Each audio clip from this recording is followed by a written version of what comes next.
पुण्यात मागील महिन्याभरापासून घडलेल्या महत्त्वाच्या घडामोडीमध्ये चर्चेच्या केंद्रस्थानी असणारे माजी आमदार रवींद्र धंगेकर आपल्यासोबत आहेत। भाऊ, बघतोय की मागील महिन्यांभरापासून ज्या महत्त्वाच्या घडामोडी घडतायत, निलेश घायवळ प्रकरण असेल किंवा जैन बोल्डिंग जमीन गैरव्यवहार प्रकरण असेल, या प्रकरणामध्ये तुम्ही सातत्याने आवाज उठवताय। काल तुम्ही उपमुख्यमंत्री एकनाथ शिंदे यांची सुद्धा भेट घेतलेली होती। भेटीमध्ये तुमची काय चर्चा झाली? नाही, याच्यामध्ये पुणे शहरामधले काही विद्यार्थ्यांचे प्रश्न होते। बार्टीचे विद्यार्थी होते आणि सगळ्यांना ते एक अनुदान त्यांना मिळत नव्हतं, त्याच्यावर एक चर्चा झाली। एक दोन विषय पुण्यातले होते, त्याच्यावर बोलत होतो। आणि एक विषय होता की माननीय अमित शहांच्या बद्दल जे वक्तव्य आलं ते मी न बोललेलं ते माझ्या समोर आलं, तर त्याची ती बातमी चालू झाली, ती लगेच बंद झाली। पण त्याच्यामध्ये मी मग त्यांनी विचारलं की तुम्ही असं का बोलला, तर मी म्हणलं ह्याच्यामध्ये तुम्ही लिंक तपासून बघा, त्या लिंकमध्ये कुठे आढळून येत नाही। मी म्हटलं अमित शहाला बळी पडणार नाही, त्यांनी केलं अमित शहाला बळी पडणार। तर मी अमित शहाला बळी पडणारा कार्यकर्ता नाही, हे वाक्य ते कसं काय गेलं ते त्यांचा काय गैरसमज झाला प्रेसचा, त्यामुळे ते आला आणि त्याच्यामुळे ते थोडं ते म्हणले की असं तुम्ही बोलायला नव्हतं। पण साहेब मी बोललोच नाही, हे तुम्ही सगळं बघा। मग त्यांना ते लक्षात आलं। मग उदय सामंत साहेबांशी त्यांची चर्चा झाली आणि उदय सामंत साहेबांनी खाली येऊन ते क्लिअर केलं। आणि जर चुकीचं असेल, चुकीचंच नव्हतं, तर मग त्याच्यामुळं मी बोललोच नव्हतो। आणि त्याचीच एक सूचना त्यांनी दिली की तुम्ही बोलला का, तर नाही बोल, एवढाच विषय होता। आणि जैन मंदिरच्या बाबतीत आम्ही जैन मंदिरांच्या बाजूने आहोत, हे उदय सामंत त्या मीटिंगमध्ये आपलं प्रेसशी बोलले। तो विषय तर आमच्या दृष्टीने जिव्हाळ्याचा आहे, कारण पुणेकरांचा विषय, ज्या छत्रपतींनी स्वराज्य निर्माण करताना पुण्यातून सोन्याचा नांगर फिरवला, हे सगळ्यांना माहिती आहे। आणि विद्येचं माहेर गेले आणि या संस्था वाढल्या बाहेर मोठ्या झाल्या, पण सगळ्यांचाच उद्देश अख्ख्या पुणेकरांचा आहे। आणि पुण्याच्या वैभवात विद्येचं माहेरघर असणार, जगामध्ये त्या विद्येच्या माहेरघराला एक लौकिक आहे। आणि त्याच्यामुळं जर विद्येच्या माहेरघरात विद्यार्थ्यांचंच नुकसान होत असेल, आणि जी ही संस्था ही पब्लिक ट्रस्ट आहे, हा काय खाजगी ट्रस्ट नाही, त्यामुळं हा सरकारच्या आधिपत्याखाली, आणि ज्या पद्धतीने हा व्यवहार झाला, या व्यवहारामध्ये संशयाची स्वीकार धर्मदाय आयुक्तांपर्यंत गेली, त्यांची ती चूक कळत न कळत झाली का ते आता शोधलं पाहिजे, पण ती झाली। आणि झाल्यानंतर त्यांनी त्यांचा निर्णय स्वतः बदलायला सुरुवात केली। त्यामुळे त्यांच्या लक्षात आलं की जनरेटा मोठा आहे, समाजामध्ये प्रचंड असंतोष आहे, आणि त्याचा परिणाम पक्षावर होणार आहे, या भीतीने तो निर्णय लगेच थांबवला। आणि विशाल गोखले आणि त्याचे सगळे सहकारी, मग बँक असेल, त्या भागातले सगळे अधिकारी असतील, रजिस्ट्रार असेल, यांच्यावर पोलीस कारवाई याच्यामध्ये झाली पाहिजे, ही मागणी माझी कायम राहील। आणि याच्यावर एक शासकीय संस्थेमार्फत चौकशी होऊन त्यांच्यावर कारवाईची मागणी मी करणार। हो, गुन्हा तर घडलेला आहे, जरी तो करार आहे, तो करार रद्द झाला, गुन्हा घडलेला आहे।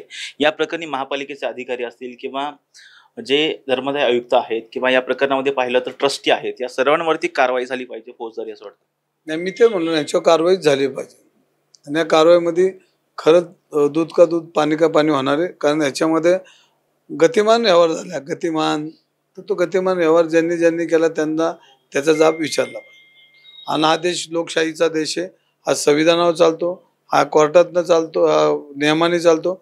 कोणी ह्याच्यामध्ये नियमाला बगल देऊन जर कामं करत असेल, तर त्याला विरोध करणारी जनता लोकशाही आहेच ना। मग दुसरी एक महत्त्वाची गोष्ट म्हणजे याच प्रकरणामध्ये जर आपण पाहिलं तर मुरलीधर मोहोळ हे सातत्याने जर पाहिलं तर तुमच्यावरती नाव न घेता तुमच्यावरती बोलताना सुद्धा पाहायला मिळालेले होते। आता एकनाथ शिंदेची तुमची भेट झालेली आहे, आता एकमेकांवरती होणारी टीका ही थांबणार आहे?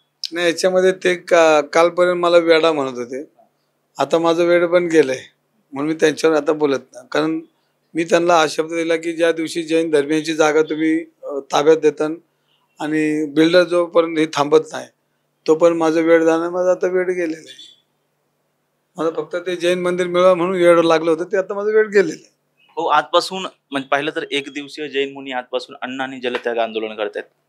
नाही, ते 1 तारखेला करणार होते असं माझ्याशी म्हणजे थोडी मला कल्पना होती, आम्ही त्यांच्याबरोबर जाऊन बसणार।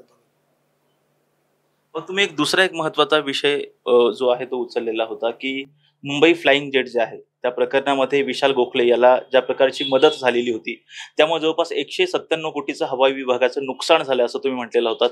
या प्रकरणामध्ये तुम्ही पुढे काय पाठपुरावा केला? नाही, याच्यामध्ये त्या ज्या कंपनीला सवलत दिली, ती सवलत का दिली, कशासाठी दिली, कुठल्या नियमानुसार दिली, कारण 2007 पासून हे प्रकरण होतं। आणि त्या कंपनीवर एवढे मेहरबान कोण झालं, आणि त्याच्यामध्ये विशाल गोखलेचं विमान तिथं दिसलं, म्हणून म्हणलं विशाल गोखलेचा आणि त्या ह्याचा काही संबंध आहे का, हे जरा शोधायचा प्रयत्न चालू आहे माझा. आणि विशाल गोखले जर आता त्यांनी त्याच्या ह्याच्यावरनं उडवलं त्याच्या ते सगळं विमान सगळं, म्हणजे ह्याच्यामध्ये ती जी सवलत दिली, तर विशाल गोखलेला फिरायला सवलत कोणी दिली का हे शोधतोय जरा. या प्रकरणामध्ये तुम्ही कशा पद्धतीने पाठपुरावा करणार, कुठे तक्रार वगैरे करणार आहात? ह्याच्यामध्ये न्यायालयात आपण जाणारच आहोत. आता सरकार काय करतं त्याच्यावर बघू आणि त्याच्यावर न्यायालयात जाणारच. लोकमान्य नगरचा एक महत्वाचा विषय आहे. त्या ठिकाणी जर पाहिलं तर ज्या ठिकाणचे रहिवासी होते त्या रहिवासी ज्या पद्धतीनं बांधकाम करत होते त्याला स्थगिती आणण्याचं एका पत्रामुळे स्थगिती आलेली होती. या बाबतीमध्ये तुम्ही मुख्यमंत्र्यांना पत्र लिहिले असं? नाही, याच्यामध्ये माझं एक पत्र आहे, मी मुख्यमंत्र्यांना लिहिलेलं. ते पत्र तुम्हाला व्हॉट्सअपवर पाठवतो. तर ते पत्रकारांच्या ग्रुपला टाकतो ते पत्र लिहिलेलं. ह्याच्यामध्ये बघा प्रामुख्यानं त्या ठिकाणी वसंत थोरात आमचे आमदार होते, गिरीश बापट होते, मुक्ताताई होत्या, उल्हास खाळगे होते आणि मी बी होतो. आम्हाला काय लोकमान्य नगर माहिती नव्हतं का, तर माहिती होतं. हे जो प्रोजेक्ट चालला तर मी ज्यावेळेला आमदार होतो त्या टायमाला तो प्रोजेक्टची रूपरेषा काय ती नोंदणी बाकीचे लेआउट चाललं होतं आणि मला माहित होतं. पण मी म्हटलं ते स्वतः लोक करतात, एक बिल्डर करतो, आपल्याला काय त्याचं घेणं देणं नाही आणि आम्ही त्याच्याकडे दुर्लक्ष. काही त्यावेळेला लोक आले की तुम्ही, हा आपला विषय नाही, बिल्डर लाईन आणि हे बाकीचा विषय नाही आपल्याला. आणि शेवटी जनतेची जी मागणी असते त्यांच्यामध्ये आपण ढवळाढवळ करायला जायची नाही, हे संकेत असतात. आता त्यानंतर त्यांनी सगळे म्हाडाचे जे नियम आहेत सगळे नियमाचे पालन करून त्यांनी सगळं तो प्रोजेक्ट जवळजवळ सुरुवात कामाला होणार होती. पण आत्ताचे सध्याचे आमदार रासने साहेबांनी ते फडणवीस साहेबांना जाऊन त्यावर एक दोन ओळी लिहून आल्या. तेही गर्दीमध्ये त्यांनी वाचलंय का नाही वाचलं का, समोर आमदार आला एक म्हणून सही केली, हे जरा त्यांच्याला मी पत्र लिहिलेलं आहे. पण ह्याच्यामध्ये ह्या सगळ्या प्रकरणामध्ये आम्ही लोकप्रतिनिधी कुठं ढवळाढवळ करायची हे ठरलं पाहिजे. आणि तुम्ही जर त्यांना 18 एकर जमीन आहे मग तो एवढा प्रोजेक्ट करा, मग तो तुम्ही टेंडर काढा, हे बिल्डर आणा, मग माझा बिल्डर का तुझा बिल्डर, ह्याच्यामध्ये ते सगळं प्रोजेक्ट ज्यांना स्वप्न बघितलं ते धुळीस मिळेल. कारण ही प्रक्रिया करायला अजून पुढचे 10 वर्ष लागते. त्याच्यामध्ये वादविवाद बाकीच्या गोष्टी, कोणी यायचं नाही. आणि मग तुम्हाला जर एखादं चांगलं प्रोजेक्ट करायचं असेल तुमच्या डोक्यात तर तुम्ही तशा सूचना करा. ज्या बिल्डिंग बांधतात त्या ह्या स्टेजनी बांधा, ह्याला एवढे पैसे द्या, एवढा ह्याला कमी करा, तुम्ही एक सूचना करा. पण तुम्ही चालू गाडीची खीळ काढू नका. एवढी तत्परता त्यांनी म्हणजे आमदार झाल्याच्या नंतर पत्र लिहून एवढी तत्परता का दाखवली असं वाटतं? बघा आता हे कोणाला आपल्याला आरोप करायचे नाही, पण त्यांनी ह्याच्यामध्ये खरं तर लक्ष घालायला नव्हतं पाहिजे, हा पहिला मुद्दा. आणि जर घातलं तर तुम्ही त्यांना पॉझिटिव्ह त्यांच्या म्हणण्यानुसार त्यांना काय मदत करता आली तर बघायचं होतं. कारण कायम तुम्हाला त्या भागातल्या लोकांनी कायम मतदानरूपी आशीर्वाद दिलेत, भाजपला दिलेत, सगळ्या तिथल्या नगरसेवकांना. पण त्यांच्या हे लक्षात आलं की आपल्या लोकांनाच आपण त्रास देतोय. तर आता त्याचं मी आता बोलतोय तुमच्याशी. आता एक 2-4 दिवसामध्ये मी तुमच्या माध्यमातून तिथं घाटे साहेब आहेत शहराचे अध्यक्ष, तर त्यांची भूमिका याच्यामध्ये स्पष्ट त्यांनी केली पाहिजे की ते कोणाच्या बाजूने किंवा प्रकल्पाच्या बाजूने का विकासाच्या बाजूने का अजून काय, ही त्यांची भूमिका स्पष्ट आहे ना. परत ते त्या शहराचे अध्यक्ष आहेत. पण मी बोललो की ते लोकमान्य नगर सुटतं आणि येतं कुठं वक्फ बोर्डवर, आणि मग हे धर्मवीर मग हे कुठे येतात वक्फ बोर्डवर, ह्यांचा बोरका येतो त्यांना लगेच. आता वक्फची जागा घेतली मुसलमानांना नाही त्रास झाला तर आज आमच्या हिंदूंना. एक हिंदू सोमवारपेठेतला आहे, त्याला जर चेक करतो हिंदू कसला आहे तो एक चेक करायचा राहिलाय. आणि बाकीचे आता धर्मवीर तर ते बी बुरका घालायला लागले. तर मला हे कळतच नाही, रवी दंगेवर हल्ला कशाला करता, माझ्या परिवारावर कशाला करता, माझ्या मुलाबाळांवर कशाला करता. माझ्यावर कारण मी लढतो मैदानात कधी बी, पण संकेत आहे की एखाद्याच्या घरावर आपण जाऊ नये. कारण तुम्ही सत्ता जर लोकांना जर सत्ता तुम्ही जर लोकांना नसते नाबूद करा, कुटुंबाला नका करू. आम्ही तुमची लढाई रवी दंगेकरची, माझ्या मुलाबाळांची, माझ्या परिवारांची, माझी छोटी छोटी अजून पोतणी बीत नाही त्यांची लढाई का. तर आयुष्यात आम्ही बी कुठंतरी स्वप्न बघितलेलं असतं चांगल्या व्यवसायातून. आणि ती वक्फची जागा नाही, मी 10 वेळा सांगितलं की ती जागा मी लिगली कोर्टाने त्याचा ठराव करून त्याचा विक्री करून 4-5 मालक झाल्यावर नंतर माझ्याकडे आले. आणि तिथं कोर्टामध्ये बी हायकोर्टाने मला 2 वेळा दिलासा दिला. चुकीच्या पद्धतीने परत वक्फच्या लोकांना दबाव टाकून पत्र पाठवणं. मग ते आता त्यांची नावं नाही घ्यायची, काल ठरलं आमचं, मग त्यांची नावं आता नाही घेत. पण याचा जाब कधीतरी विचारावं लागेल. पण जर तुमची लढाई माझ्याबरोबर आहे, माझ्या मुलाबाळांशी नाही, हे ध्यानात त्यांनी ठेवलं पाहिजे. आणि एखाद्याचं जर पोटा पाण्यावर तुम्ही जर माती घालवत असाल, त्याच्या अन्नात माती घालवत असाल, तर ती तुम्ही करू नका. आता आम्ही संकेत आहे बघा, मी कधी आयुष्यामध्ये कुठल्याही घरामध्ये एखाद्या कोणाचं नाव आलं तरी मी त्या विषयात कधी बोलत नाही, कारण आपल्याला माहिती आहे की एक परिवार आहे, एक कुटुंब आहे, त्यांच्या कुटुंबात आपण बोलू नये. ठीक आहे, त्यांनी केलं म्हणून काय त्याच्या कुटुंबाने काय पाप केलं, आम्ही चुकलो असं तर त्याची सजा तुम्ही आम्हाला दिली पाहिजे. पण ज्यावेळेला तुम्ही आमच्या घरावर हल्ला करता, आमच्या बायका पोरांची नाव घेता, माझं लहान पोरगा त्याची कुठे 21 वर्ष झालं त्याच्यावर हल्ला करता तुम्ही. तो बंदूक खेळण्यातली बंदूक खेळली तर ती दाखवणार, कुठं उभं राहिलं तरी दाखवणार. मग त्यांनी पाप केलं का माझ्या पोटाला जन्म घेऊन? त्याचं पाप आहे का माझ्या पोटाला जन्म घेऊन? असं राजकारणात चालत नाही. आणि या गोष्टी तुम्ही वैयक्तिक ह्याच्यावर येऊ नका. मी तुमच्या वैयक्तिक ह्याच्यावर कधीच जाणार नाही. पण ज्या दिवशी येईल त्या दिवशी तुमच्या घरातनं तुम्हाला कुलूप लावून ठेवल इतकं प्रचंड मग बोलेल मी. आणि मग मी बोललो ना तर त्याला नाकार देताच येणार नाही. मग आपण शेवटी मग कफनच बांधलं राजकारणामध्ये. आणि तुम्ही चुकीच्या पद्धतीने अशा पद्धतीने आमच्या कुटुंबावर हल्ला करू नका. आणि ज्यांनी केला त्याला भोगावं लागणारच आहे.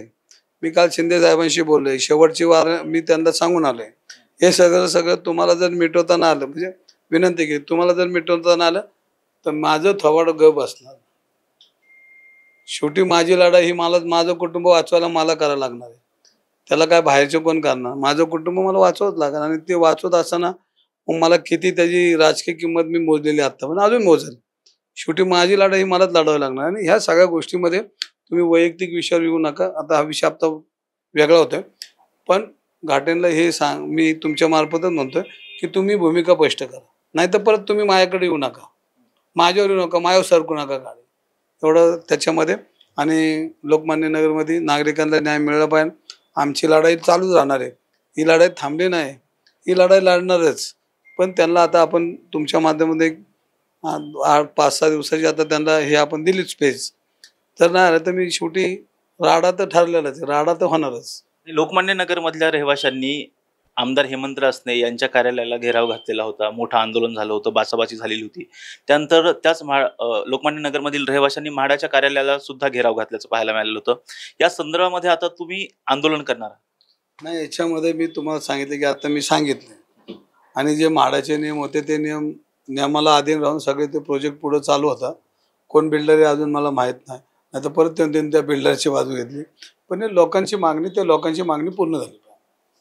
हो, दुसरी एक महत्त्वाची गोष्ट म्हणजे निलेश घायवळ प्रकरणामध्ये तुम्ही समीर पाटील यांच्यावरती आरोप केलेले होते. या प्रकरणामध्ये तुम्हाला पुणे न्यायालयाकडून समन्स आलेला आहे. 7 नोव्हेंबरला कोर्टात हजर राहण्याचे आदेश आलेले आहेत. त्या संदर्भामध्ये तुमचं काही उत्तर गेलंय? नाही, आता ज्यांनी हा माझ्यावर आरोप केलाय तर त्यांची आबरू गेली असं ते म्हणतात.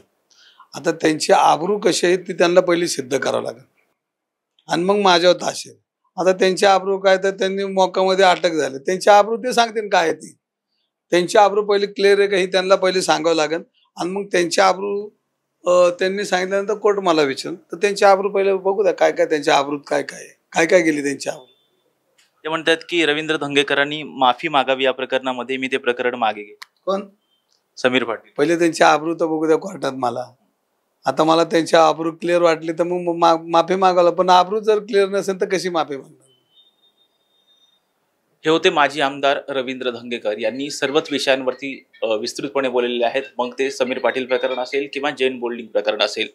जैन बोल्डिंग प्रकरणामध्ये एकनाथ शिंदे यांच्यासोबत माझी चर्चा झालेली आहे. या प्रकरणामध्ये त्यांनी मार्ग काढावा आणि त्याचबरोबर त्यांच्यावर होत असलेल्या आरोपांबाबतीमध्ये त्यांनी सुद्धा समज द्यावी, अन्यथा मी सुद्धा शांत बसणार नाही, असं माजी आमदार रवींद्र धंगेकर म्हणाले. व्हिडिओ जर्नलिस्ट निलेश लोहारसह राजरत्न जोधे, टॉप न्यूज मराठी, पुणे. तुमची car, electric panel, data server आगीपासून सुरक्षित आहे का? नाही? मग आजच बसवा F protect temperature activated fire suppression device. यामध्ये आहे eco friendly non toxic pressurised liquid, जे आग लागल्यास क्षणार्धात ऍक्टिव्हेट होऊन आगीवरती मिळवते नियंत्रण. बसवण्यास अतिशय सोपे आणि सुटसुटीत. टेकालिपचे एक दर्जेदार उत्पादन एफ प्रोटेक्ट.